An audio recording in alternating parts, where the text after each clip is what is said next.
मैंने खुद अपने करियर की शुरुआत रेडियो से की थी, तो अभी बैक स्टेज जब हम मिले तो मैंने इनको बताया कि बहुत बड़ी एक तरह से कोचिंग इनके शोज़ के साथ हम लोगों की होती थी। बहुत साल पहले जब स्टार्ट किया था, यादों का इडियट बॉक्स तभी स्टार्ट हुआ था। शॉर्ट कैप्सूल्स आया करते थे ऑडियो के बिग एफएम पर, वो हम सुनते थे बतौर ट्रेनिंग, और वो कहीं ना कहीं बहुत बहुत काम आती है उन लोगों के लिए, ख़ास करके जिनका किसी किस्म की क्रिएटिव राइटिंग से वास्ता पड़ता है। नीलेश मिश्रा के प्रोग्राम्स जब आप सुनते हैं तो ऐसा लगता है कि आप उन्हें सुन नहीं रहे हैं, आप उन्हें देख रहे हैं। प्रोग्राम का नाम, आज इस सेशन का नाम है आवाज़ दिखाई देती है। तो नीलेश मिश्रा की आवाज़ कैसे दिखाई देती है? ये मंजर निगारी करते हैं, अपने जो कैरेक्टर्स हैं उनको इतना रियल बताते हैं, इतना डिस्क्रिप्टिव होती है इनकी writing. I think that's amazing. तो आज हमारे साथ हैं सबसे बड़ा, इस दौर का सबसे बड़ा स्टोरी टेलर, और स्टोरी टेलर ही नहीं है बल्कि एक मूवमेंट है स्टोरी टेलिंग का जो ये पायनियर कर रहे हैं, बहुत सारे लोगों को ट्रेन कर रहे हैं। I think that's incredible. एक ऐसा दौर जहां हम लोग मतलब दो तीन लाइनों के जो फेसबुक और ट्विटर पोस्ट्स हैं, हमारी ज़िंदगियां क्रिएटिव राइटिंग में वहीं तक महदूद रह गई हैं। लेकिन जब हम देखते हैं रेडियो के लिए कोई लिख रहा है, इस कमिटमेंट के साथ लिख रहा है, दैट्स इनक्रेडिबल। नीलेश, वेलकम। हमें सबसे पहले आप ये बताइए कि why do we need stories? कहानियाँ सुनाने का सिलसिला और कहानियाँ लिखने का मैं बहुत अब कम लिखता हूँ, बहुत कम लिखता हूँ। मेरे बहुत काबिल साथी हैं, वो ज़्यादा लिखते हैं। ये मेरे साथ इत्तेफाक से हुआ, और उस वक्त तक मुझे रेडियो और स्टोरी टेलिंग दोनों की ताकत का अंदाज़ा नहीं था। रेडियो से ज़्यादा कुछ लेना देना था नहीं मेरा। बचपन में बस एक दो बार ऑल इंडिया रेडियो में बच्चों के प्रोग्राम में गाना गा के आया था मैं, लखनऊ में। माइक के सामने गया नहीं था। नैनीताल में जब बड़ा हो रहा था तो अपने बाथरूम में गाने गाता था, इस उम्मीद में, और ये सच बात है कि हो सकता है कोई डायरेक्टर गुजर रहा होगा हमारी गली से तो वो मुझे मौका दे देगा। उसके बाद मैं लिखने की दुनिया में चला गया। I became a journalist and reporter. तो आवाज़ की दुनिया से कोई दूर दूर तक लेना देना नहीं था। कहानियाँ कभी नहीं लिखी थी ज़िंदगी में, और मुझे लगता है कि ये दो मेरी सबसे बड़ी स्ट्रेंथ बन गई, because I did not know how things are done. किसी ने बताया नहीं था कि ये ऐसे करना चाहिए, तो आई फम्बल्ड अराउंड। और जब रेडियो का सफ़र शुरू हुआ, उसके एक हफ्ते में मुझे पता लग गया कि कुछ ड्रामेटिक हो गया है।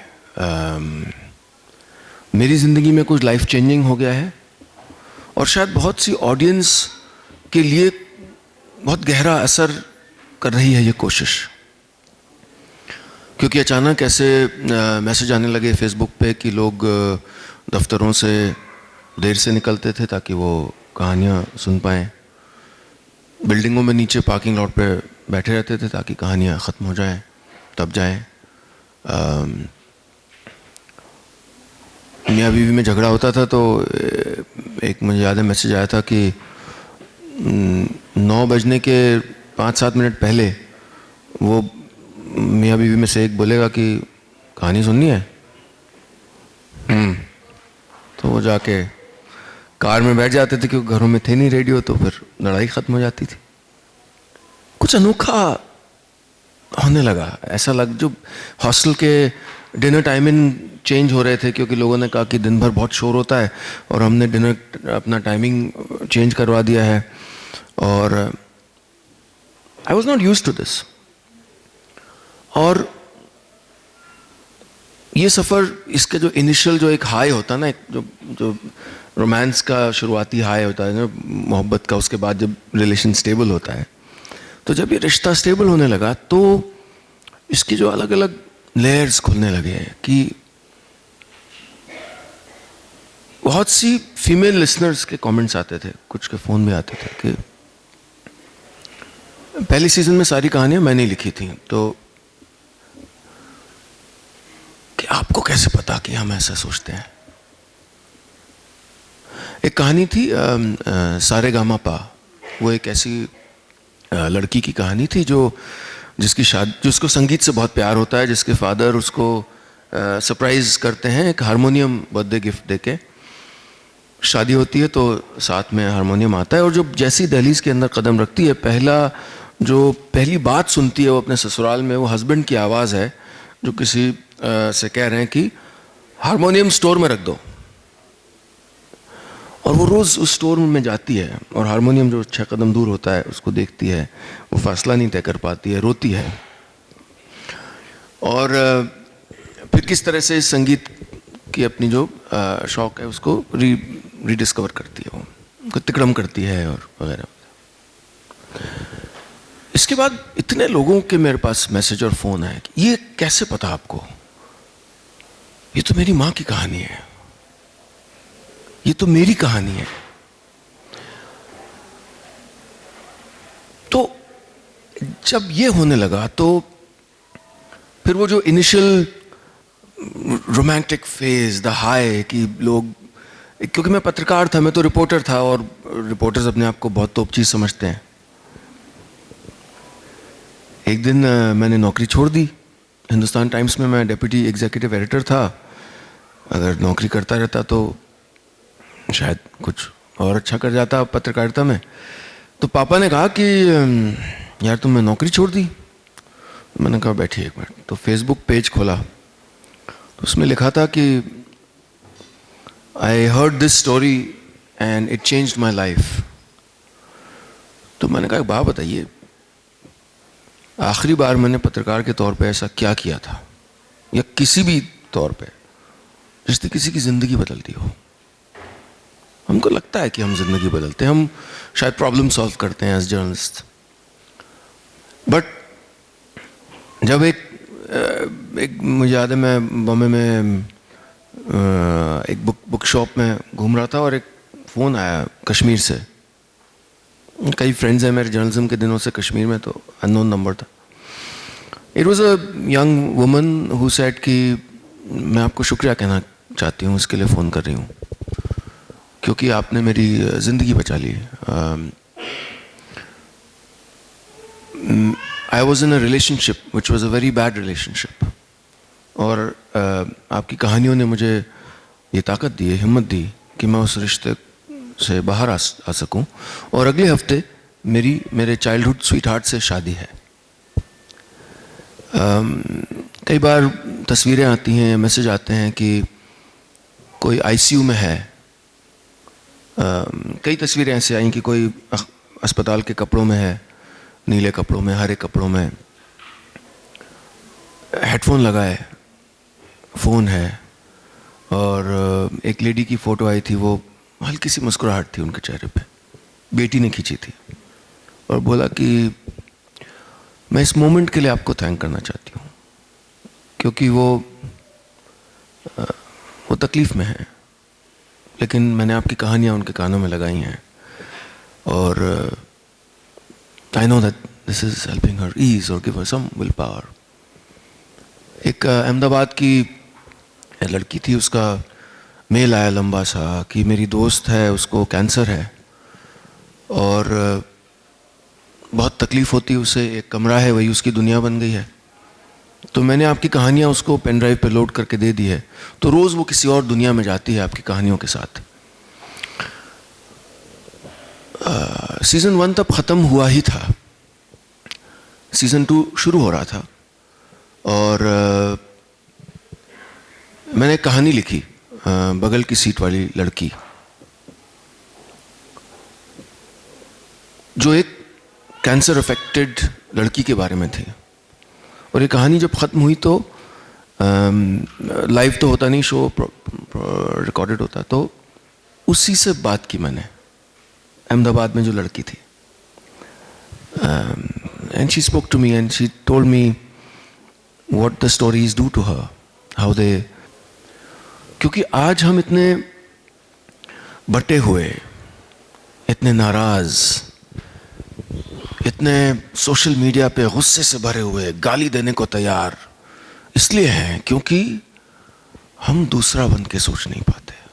ये पॉइंट जो है इस पे मैं थोड़ा जोर दूंगी। आपने कहा कि आप पत्रकारिता में आपने बहुत वक्त बिताया है और आपने कॉन्फ्लिक्ट कवर किया है बहुत ज़्यादा। नीलेश मिश्रा ने कॉन्फ्लिक्ट स्टोरीज़ करते थे, ऐसी जगहों पे जाते थे जो हॉट जोन्स है हमारी कंट्री के, वहाँ से कहानियाँ लेकर आते थे।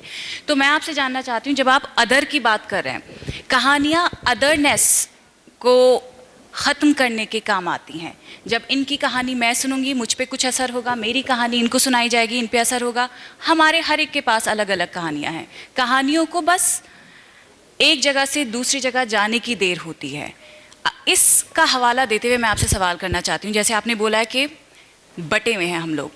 ऐसा नहीं कि आज ही बटे हुए हैं, हमेशा से बटे हुए हैं। बस फ़र्क इतना है कि ये जो फ़र्क है, ये बटा होने का जो एहसास है, ये अब थोड़ा ज़्यादा महसूस होता है।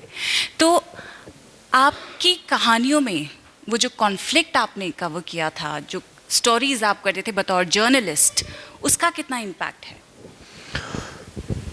मैं हमेशा ये कहता हूँ कि मैंने बहुत सी किताबें नहीं पढ़ी हैं, बहुत सी फिल्में नहीं देखी हैं, लेकिन मैं बहुत से लोगों से मिला हूँ और मैं बहुत पेशेंट लिसनर हूँ। मैं पहले से भी रहा हूँ। अब मैं द स्लो इंटरव्यू नाम का एक शो कर रहा हूँ, उसमें ये और मुखर होके मैंने अपने बारे में भी जाना कि मैं बड़े धैर्य से सुन सकता हूँ। तो वो जो यात्रा रही रिपोर्टर होने की, उसने मुझे अलग अलग तरीके के इमोशंस से सामना करवाया। कश्मीर में एक तरह का इमोशन, कहीं आप छत्तीसगढ़ गए, झारखंड गए, नक्सल एरियाज में गए, ज़मीन खो चुके किसानों के पास गए, अलग अलग तरह की तकलीफ़ों, नाराज़गियों को डॉक्यूमेंट करने का अवसर मिला और उन अलग अलग पॉइंट्स ऑफ व्यू से दुनिया को देखने का अवसर मिला। एक बार मैंने एक 25 साल के पाकिस्तानी मिलिटेंट का इंटरव्यू किया था। वो अरेस्ट में थे, कस्टडी में थे। 2 घंटे मैंने बात की। मैं जानना चाहता था कि ऐसा क्या हुआ कि बहावलपुर शहर पाकिस्तान का एक व्यक्ति, जहाँ से मौलाना मसूद अजहर भी आए, हिंदी फिल्में देखता था, क्या हुआ कि ये इस रास्ते पे आया। उसने बात बताई। मैंने कहा, मैं आपकी सोच से एकदम इत्तेफाक नहीं रखता हूं, लेकिन आपके कन्विक्शन की दाद देता हूं। I completely disagree with you. ये जो सपोज कोई मुझे ट्रोल करता है, कुछ तो होते हैं जो शौकिया करते हैं, कुछ। अब मैं कभी ये भी सोचता हूं, ये जो मुझे कुछ नामों से बुला रहा है, या मुझे या और किसी को भी, और इस समय सब रंगों के ट्रोल्स हैं। मैं तो सोशल मीडिया पे बहुत चुप रहता हूं अब, क्योंकि फिर 2 घंटे तक दिमाग खराब हो जाता है और काम नहीं हो पाता। बट उसका क्या पॉइंट ऑफ व्यू होगा? उसने कुछ दबाया होगा बहुत अपने अंदर, बहुत सारी चीजें, इक्वेशंस, कुछ एक feeling of being a victim, जो भी अलग अलग। तो where is this coming from? तो ये जो बिकमिंग द अदर है। एक मैंने शो किया था, द नीलेश मिश्रा शो करके, वीडियो रिपोर्टाज करता था। उसमें 2 पार्ट की एक सीरीज थी जिसका नाम था माइनॉरिटी रिपोर्ट, जो मैंने AMU से की थी। उसकी ओपनिंग में मैंने यही कहा था कि अगर मेरा नाम नील मोहम्मद होता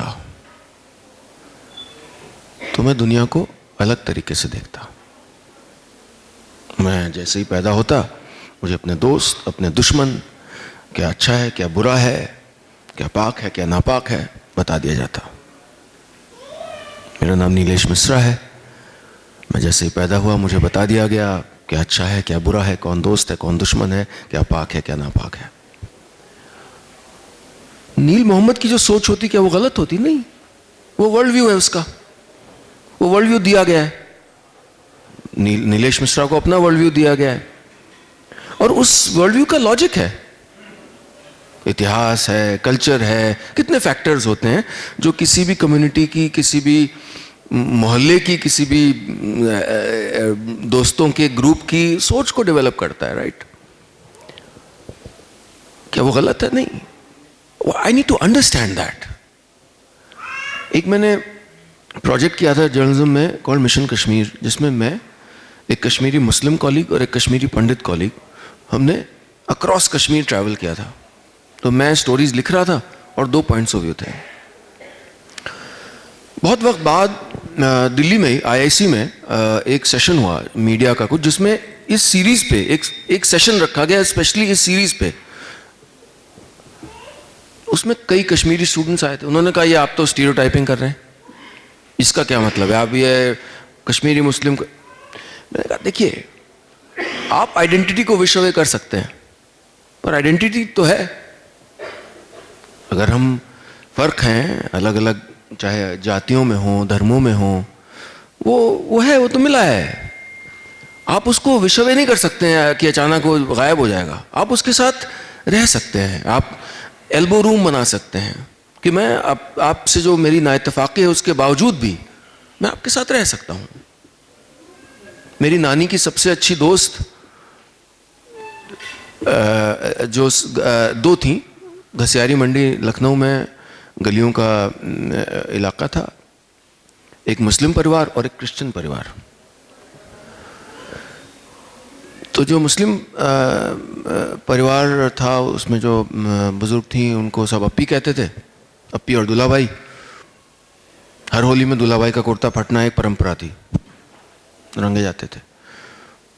नानी अप्पी को और जो Christian lady mama, she is the only one of these 3 I am in touch with. I mean my नानी पास्ड अवे, बट तो वो क्रिसमस का केक बनाती थी, उसमें अंडा होता था, तो ये खाती नहीं थी।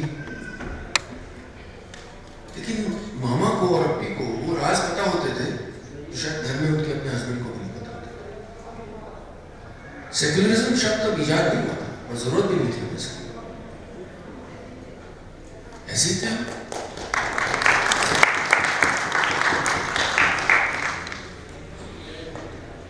तो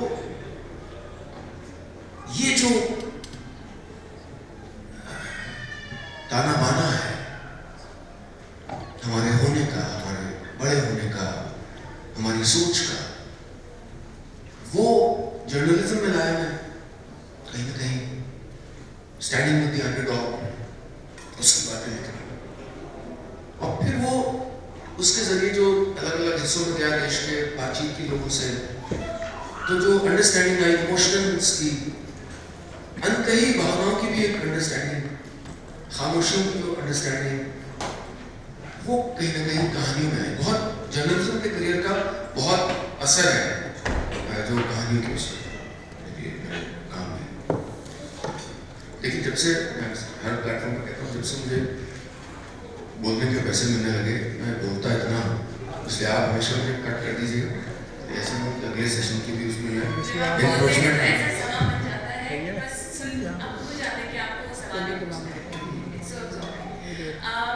ये दरअसल मैं ये जो अभी आप बात कर रहे थे ना, सेक्युलरिज्म वर्ड जो है वो मतलब अभी लोग इस तरीके से अलग अलग कॉन्टेक्स्ट में इस्तेमाल करते हैं। जब आप बोल रहे थे मुझे ऐसा लगा कि जो हम कहते हैं कि टॉलरेंस नहीं है, टॉलरेंस, तो हम टॉलरेंस पे जो जोर देते हैं उसके बजाय हम एक्सेप्टेंस की भी बात कर सकते हैं कि टॉलरेंस रह दीजिए, हम एक्सेप्ट कर दीजिए। जब टॉलरेंस की बात करते हैं तो आप कहीं ना कहीं अपनी गुंजाइश निकाल देते हैं, क्या पसंद है क्या नहीं है, कोई गैप रहता है। Acceptance means you are embracing something. Tolerance is a negative word, इसमें थोड़ी सी मजबूरी है।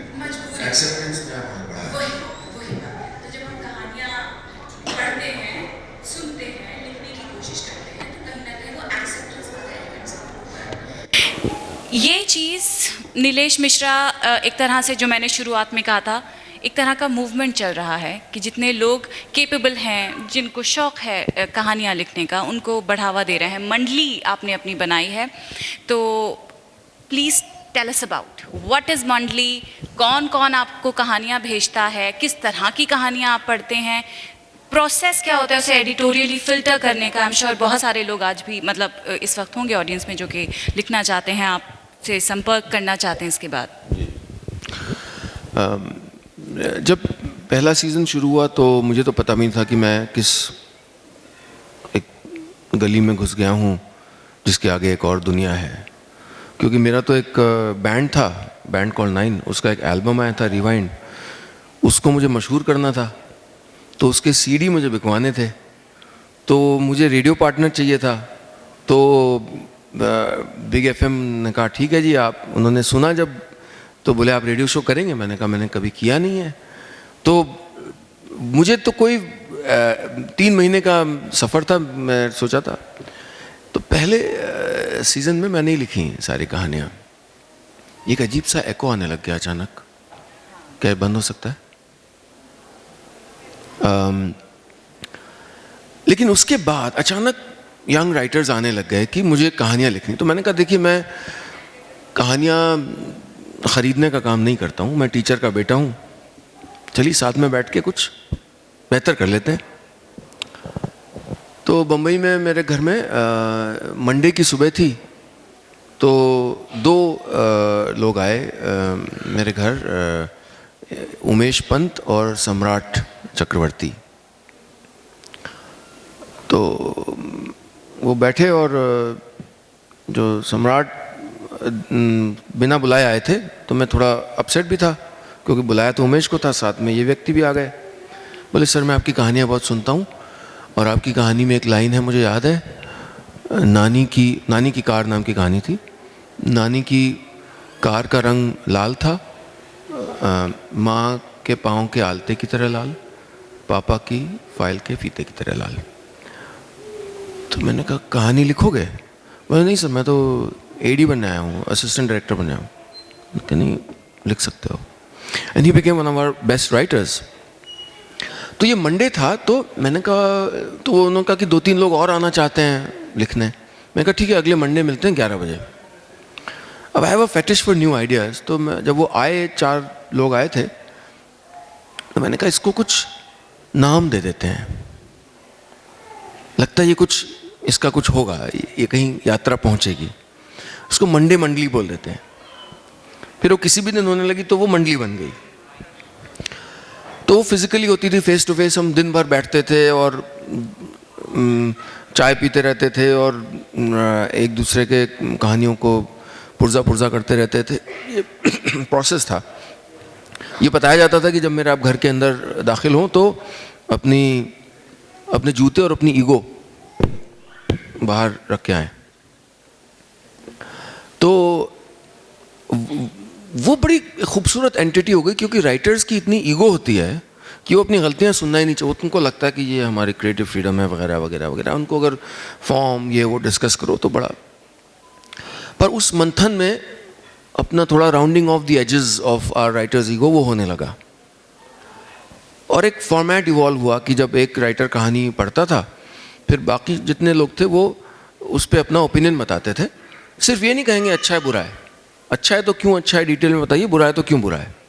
इससे क्या हुआ कि जो पहले मैं आखिर में बोलता था और सबसे ज़्यादा बोलता था, फिर मैं धीरे धीरे सबसे कम बोलने लगा, क्योंकि मैं जो कहना चाहता था वो सब और लोग कह चुके होते थे। तो कहानी को असेस करने की जो कला थी वो उनकी बेहतर होती गई, which in turn was making them better writers. It's like journalism में अगर आप डेस्क पे हैं, एडिटर हैं, अच्छे एडिटर हैं, तो आप अच्छे रिपोर्टर भी बनेंगे, क्योंकि आप किफ़ायत से लिखना, डिसिप्लिन में लिखना जान जाएंगे। इसके बाद मैंने गांव कनेक्शन नाम का एक नया पागलपन चढ़ा मेरे ऊपर, तो मैं बम्बई छोड़ दी और मैं लखनऊ वापस चला गया। तो गांव कनेक्शन की अपनी यात्रा रही। It's India's biggest rural media platform. तो मंडली वाले बड़े विचलित थे जब मैं जा रहा था कि सर ये क्या मतलब, अब आप जा रहे हैं। It's like I had found a new girlfriend. तो वो बड़े इनसिक्योर भी थे शुरुआत में, सर ये गांव कनेक्ट, क्योंकि उन्होंने शुरू में सोचा कि एक ऐसे ही है, ठीक है फैड है, निकल जाएगा। आजकल ये बड़ा रूरल इश्यूज़ पे कर रहे हैं। फिर एक दिन मैंने कहा मैं तो बुरिया बिस्तर बांध के जा रहा हूँ। तो मंडली ऑनलाइन आ गई, and that was the turning point for the मंडली, क्योंकि फिर एक कमरे में बंद 15 राइटर से वो देश भर के किसी भी राइटर तक पहुंच गए, उसके एक्सेस। तो हम स्काइप पे चले गए, आजकल जूम पे करते हैं मंडली, वो अलग अलग डब्बे खुल जाते हैं, कोई कहीं बैठा होता है, कोई कहीं बैठा होता है, देश के अलग अलग हिस्सों में, कोई गाड़ी में होता है, कोई, एंड ये अलग अलग, हर खिड़की में अलग अलग हिंदुस्तान होते हैं, अपने अनुभव ला रहे हैं, अपनी ज़बान ला रहे हैं, अपने डायलेक्ट्स ला रहे हैं, अपने जेंडर की कहानी ला रहे हैं, अपने पर्सपेक्टिव्स ला रहे हैं। हमारी मंडली ओवरवेलमिंगली फीमेल डोमिनेटेड है, इसको करेक्ट करना है मुझे, ये एक जगह है जहाँ पर मुझे बराबरी चाहिए थोड़ा।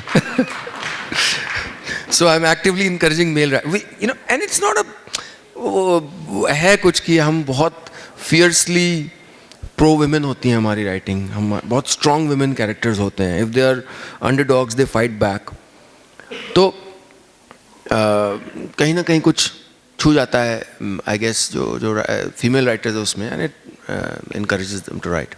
तो अब हमारी प्रोसेस ये है कि हमारे पास रोज़ बहुत सबमिशंस आते हैं और हम चाहते हैं कि उनको इज़्ज़त दें सबको, और पढ़ें और असेस करें। हर बार हम नहीं कर पाते ऐसा, ऐसे बहुत से लोग ऐसे होंगे जो बहुत काबिल होंगे, जिनको हम मौका नहीं दे पाए होंगे, मैं ये मान रहा हूँ।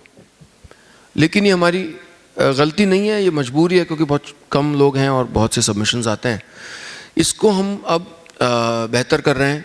हमने एक नया प्लेटफॉर्म लॉन्च किया है जिसका नाम है माइक, MIC। तो अगर आप में से कोई लोग जो इंटरेस्टेड हैं या आपके दोस्त इंटरेस्टेड हैं तो yourmic.in, yourmic.in, इस पर अगर आप जाएं और वहाँ पर सबमिशन या ऐसे करके कुछ एक होगा, बटन होगा, उसमें अपनी कहानी लिख के, अगर आप स्टोरी टेलर हैं तो अपने मोबाइल में अपने आप को शूट करके, रिकॉर्ड करके, जैसे चाहे, तीनों तरीके से आप अपना टैलेंट वहाँ पे वो कर सकते हैं। फिर वो हमारा जो पैनल है उसको वो करेगा, स्टडी करेगा, आपको कॉल बैक करेंगे लोग। वो अब प्रोसेस पूरी डिफाइन हो गई है।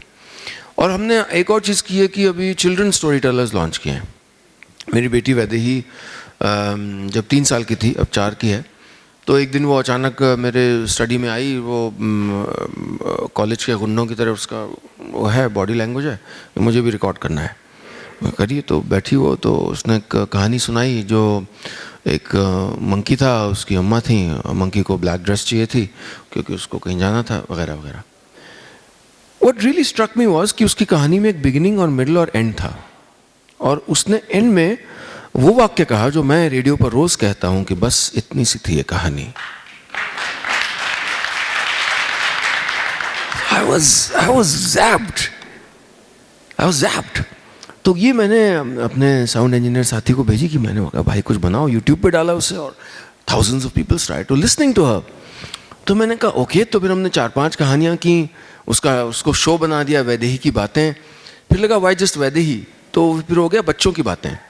तो हमने 15 बच्चे जो children story tellers launch already कर चुके हैं। इसलिए आपके आसपास बच्चे भी हों अगर, उनको ज़रूर इनकरेज करें, क्योंकि हम उनको मोबाइल फ़ोन पे ये शिनचैन पिंचैन और टीवी इससे दूर करना चाहते हैं। उनको स्टोरी टेलर बनाना चाहते हैं हम, ताकि कहानियाँ वो खुद भी सुने और सुनाएं। वो धैर्य, जो attention span, it will make them, उनका ब्रेन इवॉल्व होगा जब अटेंशन स्पैन आएगा। आपने कहा है कि बच्चों को स्टोरी टेलर बनाने का भी काम आपका चल रहा है, लेकिन स्टोरी टेलर बनने से पहले स्टोरी रीडर भी तो बनते हैं। अब हम ऐसे टाइम में आ गए हैं जब हर कोई इंटरनेट पे लगा रहता है, सारी चीज़ें डिजिटल हो गई हैं, कहानियाँ भी डिजिटल हो गई हैं, लेकिन ज़्यादातर लोग जो हैं वो कहानियाँ, जो बच्चे हैं वो रीडिंग कल्चर उस तरीके से नहीं है जो हमारे टाइम पे होता था, जो पहले होता था, जो किताबें पढ़ते थे, नॉवेल्स, शॉर्ट स्टोरीज़, क्लासिक्स पढ़ते थे।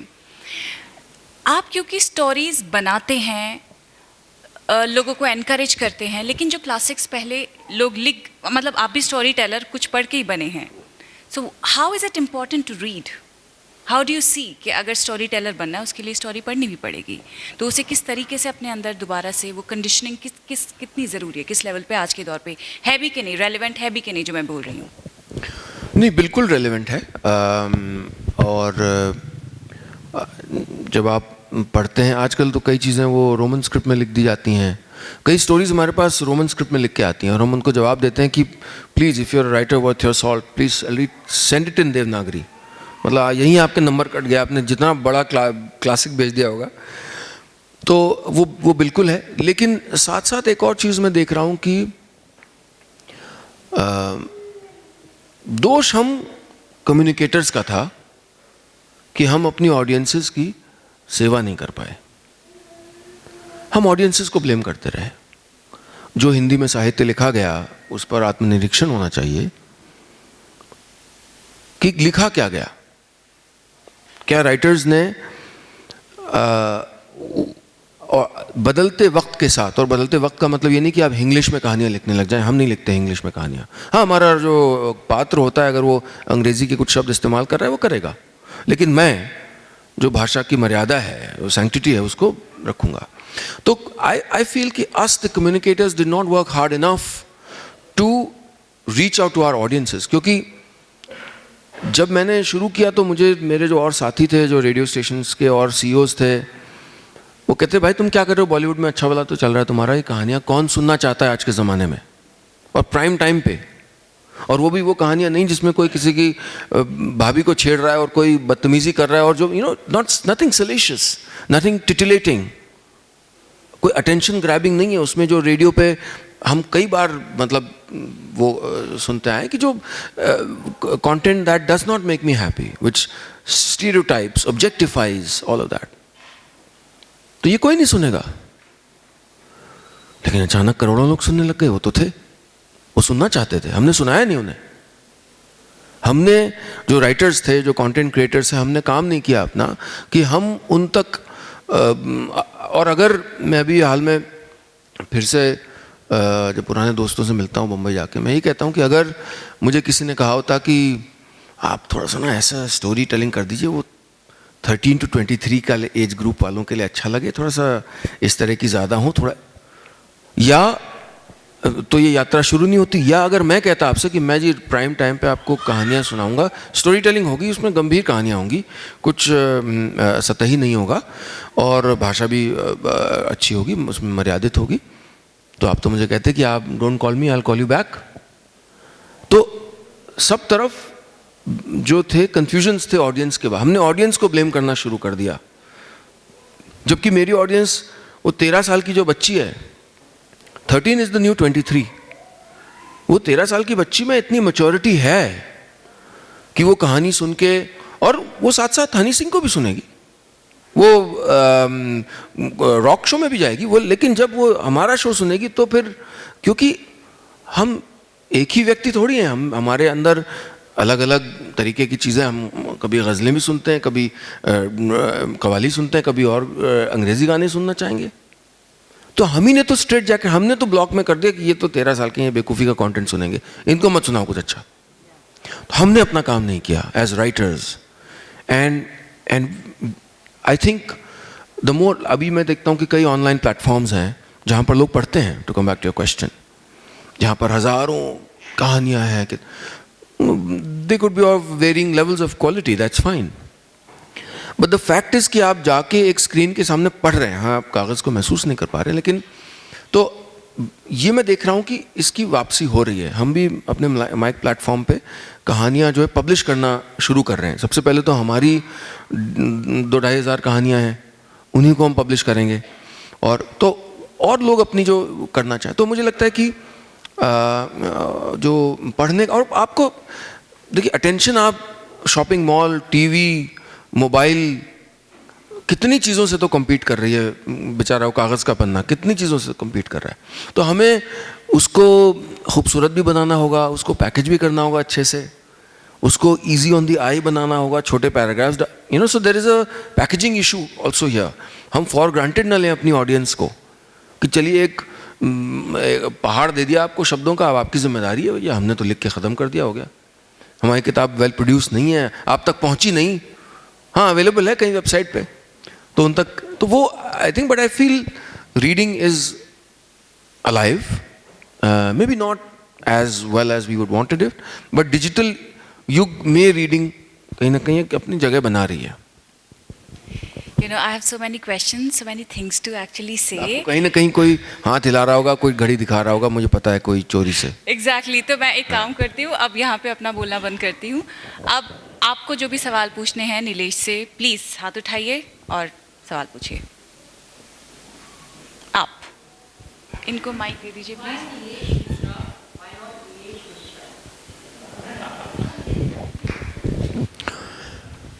बचपन से मैं अपना नाम हिंदी में नीलेश मिश्र लिखता आया हूँ, बट इंग्लिश में जब लिखता था तो मेरे पिताजी MISRA लिखते रहे, तो मैं भी MISRA लिखते देता था। So that's how I grow up writing it.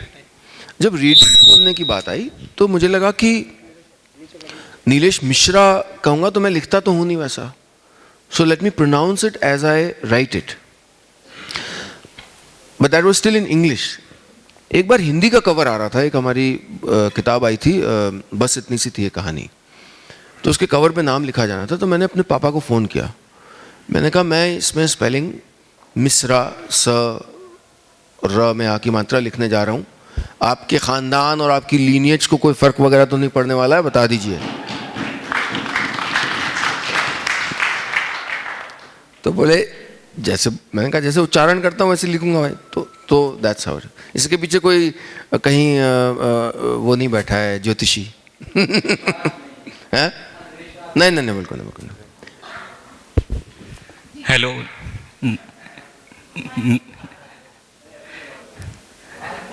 Nilesh Mishra sir.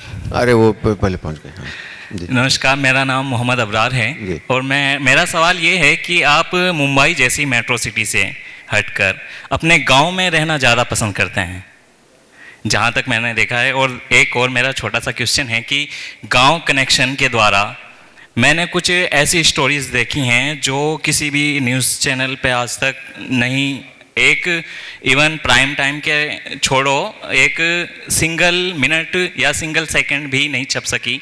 जैसे अभी स्याही की एक गांव की स्टोरी मैंने सुनी थी, तो उसके बारे में आप थोड़ा बताइएगा।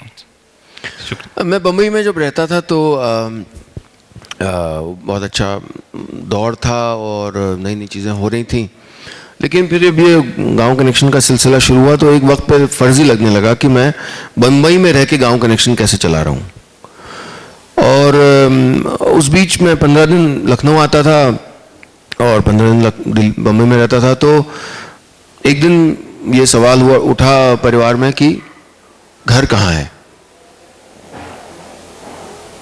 और फिर सोचा कि अगर यहीं काम होना है तो यहीं आ जाते हैं। तब अनथिंकेबल था। मेरे बहुत से बम्बई के साथियों ने कहा ये कितनी बड़ी बेवकूफ़ी कर रहे हो आप, अब जब करियर आपका अपने सॉर्ट ऑफ अच्छे फेज़ में है तब आप सब छोड़ के जा रहे हो। पर लखनऊ आ गया और अब उस वापसी में भी एक और वापसी है जो मैं आधा वक्त अपने गांव में ही बिताता हूँ। इस सब का जवाब है जो मेरा गांव का घर है, उसका नाम, इसका जवाब है, उस घर का नाम है स्लो, जहाँ जिंदगी धीमी हो जाती है। कहीं ना कहीं मैं उसी इनवर्ट होना चाहता हूँ। मैं अभी भी दुनिया भर के लिए लिखना चाहता हूँ, नई चीज़ें करना चाहता हूँ जो करोड़ों लोग देखें सुने, पर मुझे बड़े हॉल में अगर मेरे बारे में सब बात कर रहे हैं तो बीच में खड़े होकर नहीं, कोने में से सुनना ज़्यादा पसंद है। तो इसलिए गांव में रह के भी अपनी मन की चीज़ें कर लेता हूँ।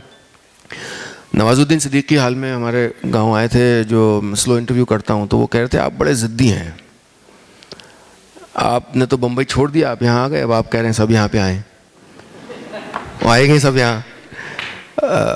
तो वो है। और गांव कनेक्शन की यही कोशिश है कि हमारे पास कोई इन्वेस्टर नहीं है और कि हम कैसे आज के युग में इंडिपेंडेंट बने रहें, ईमानदारी की पत्रकारिता कर पाएँ। देखते हैं कब तक चलता है कारवां। जी, ये बिजनेस मॉडल यूनिक है दुनिया में, ये कीबोर्ड से नहीं गले से चलते हैं। Hi sir, Hi sir, my name is Jaideep, pen name Khamkha Kalakar. I am a newbie storyteller. I want to know if there is some place where can I get guidance in improving my storytelling skills. Absolutely. yourmic.in is the URL. yourmic.in. तो mic जो हमारा platform है उस पर आप भेजें तो that's the quickest, the शॉर्टकस्ट. और वहाँ पे मैं मेंटोर करूँगा सारे आर्टिस्ट को. तो so will be sorry your mic YOURMIC. The platform is called mic. The domain is yourmic.in. Sir not a question, I just want to thank you. 6 साल पहले मेरा स्कूल फेयरवेल था. आई वाज क्राइंग पूरे दिन. रात को I just tune into 92.7 big FM and पता था कि सब ठीक हो जाएगा. मेरा ब्रेकअप हुआ, अगेन आई वाज क्राइंग. रात को 92.7 चलाया, पता है ठीक हो जाएगा. 2 महीने बाद अगेन अब कॉलेज फेयरवेल है, बट ठीक है, पता है ठीक रहेगा sir. Thank you so much for that sir. Thank you. Thank you. भी अपने आप को दोबारा से एस्टेब्लिश कर रहा हूँ अपने यूट्यूब चैनल के ज़रिए, और जो ऑनलाइन साइट्स हैं उनके ऊपर मैं अपनी वॉइस देता हूँ. लेकिन सबसे बड़ा एक और झटका मेरे लिए वो था जब मैंने अपनी मदर को अपनी रिकॉर्ड की हुई स्टोरी सुनाई. तो वो शायद 6 या 7 मिनट की भी मेरी स्टोरी उतने ध्यान से नहीं सुन पाए. और जब 18 मिनट की मैंने आपकी स्टोरी उनको सुनाई और बीच में गलती से उसी मोबाइल पर एक कॉल आ गया, तो उन्होंने मुझे यूं देखा. मतलब मेरी मदर आज भी मेरी आवाज से ज्यादा आपकी आवाज को प्यार करती हैं. सर सिर्फ एक गुजारिश, जैसे एक भक्त अपने खुदा से करता है, कि मतलब मैं तो उस चीज को आंख बंद करके एंजॉय करना चाहता हूं कि जब आप वहां से शुरू करें कि मैं हाजिर हूं नीलेश मिश्रा यादों के इडियट बॉक्स के साथ, कि मेरे अंदर मेरा छोटा सा शहर रहता है. और इतनी सी थी ये कहानी खत्म, पैसा हजम. इसको आप खुद बोलिए और मैं आंख बंद करके उस अपने खुदा को महसूस करना चाहता हूं sir. Thank you so much.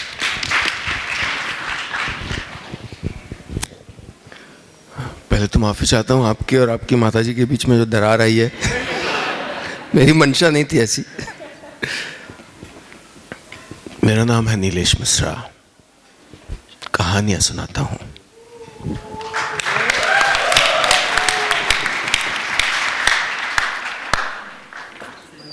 बात बेबात पे अपनी ही बात कहता है. मेरे अंदर मेरा छोटा सा शहर रहता है.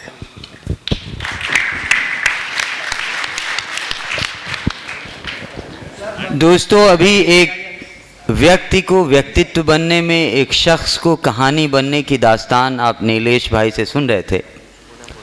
इनके लिए अहमद फराज साहब के नज़्म का एक शेर है कि सुना है बोले तो बातों से फूल झड़ते हैं, ये बात है तो चलो बात करके देखते हैं. ज़ोरदार तालियां आपकी. और मैं दरख्वास्त करता हूं हमारे वाइस चांसलर प्रोफेसर अहमद कमाल साहब से कि वो आएँ और हमारे मेहमानों को जामिया हमदर्द और जश्न अदब की एक कॉमन मोहब्बत नामे को पेश करें. एक छोटा सा इंटरप्शन में, मेरे कुछ साथी आए हुए हैं यहाँ पर, जो अगर स्टेज पे आ जाएंगे तो अच्छा रहेगा.